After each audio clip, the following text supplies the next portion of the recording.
No More Robots. The publisher reached out and sent a code for a game called Little Rocket Lab, which launched today and is also on Game Pass for both, I believe, PC and Xbox. And although I don't like distilling games down to it's like these other games, the easiest comparison to make is it is satisfactory, but under the guise of Stardew Valley. So what if instead of farm, we make robots and try to launch rocket to, I assume, space? And it is just this wonderful blending of both, like, trying to improve your hometown, which you're coming back to after some years, trying to restore like their local commerce, whether it be through a train station repair or dock repair, meeting the local residents, doing jobs for them, delivering things. And all of it is built around basically automating both the production, manufacturing, and then delivering of parts for these different locations. So, as you can see in some of the trailer here, you have different systems of both creating and delivering different tools and parts for different things. And yeah, you're just essentially trying to do research to generate new parts to further develop your town and to the ultimate goal, restore the rocket ship that your mom and her sister were working on during your childhood. So it's great. I've been honestly addicted to it for about the week that I've had access to it. I may restart again now that it's on Game Pass and PC, so I can have that save in both places to be able to play in both locations. But man, like, what a wonderful little, like, I remember seeing it during a Steam Next Fest. There is also a demo on Steam if you don't have access to Game Pass or something like that. A little try before you buy situation.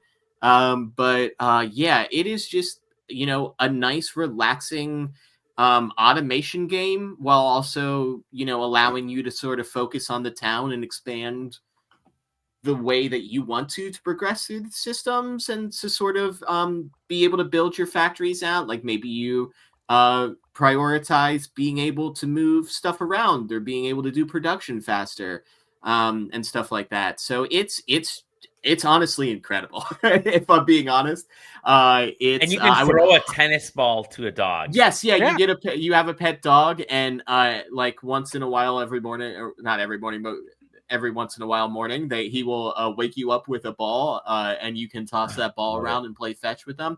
It also has the coolest feature of a Stardew Valley like social where if you need to locate somebody, no matter where they are, you can tell the dog to go find them, and you'll just go.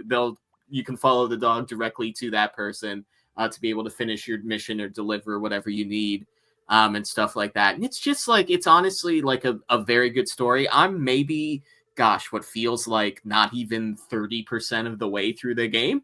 And I'm already ready to commit to about another 90 hours or whatever to see it to the end. Like, man, like honestly, if you've played games like Shapes or Satisfactory, any of those sort of like automation sort of, build a system to build different parts to lead to another system to build more parts and expand. This basically allows you to do that, but then also then gives you the weird freedom and flexibility of something like Animal Crossing, where you can't really change the shape of the map, but you can make things easier for you to get places. Like you can run on the conveyor belts twice as fast. Citizens that don't want to walk on the conveyor belt, you can set up cranes so it will lift them over the conveyor belts or like over bridges for them, like that are shut down and stuff. So it's like, it's like one of those where it's like, it's not just like creating the automation systems. It's kind of lending a reasonality for it, as if reasonality is a word. It's just great. Honestly, like I would highly recommend it if you have access to Game Pass for at least the next month until November when you're going to cancel your subscription. Let this be your last Game Pass game. Or do yourself a favor and just own it on Steam, or the console, and then you own it, and then you can play it for the 90+ hours I'm probably going to play it for. Rock and roll. Love the little looks cozy chill. stuff. Yeah. Yes. Oh, It looks a little less hot, like less impact than Satisfactory or something. Like it's all of that's still there, but like you can go about it a little more chill. So it does have like a day-night cycle. Like there is a, you wake up at 6 a.m. and have to be in bed before midnight. But there's not like an energy system like a Stardew Valley type has. So you're not like wasting energy and like, oh, I can't do anything else today. But it doesn't like, there's no like season time. You're not like planning things and have to wait multiple days for stuff to happen. I mean, you might have to wait depending on how fast you're producing items for those items to be produced.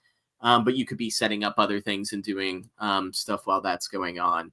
And it seems like, once you get to a certain story chunk, like a main sort of through line, then it progresses seasons, then things sort of change in the town.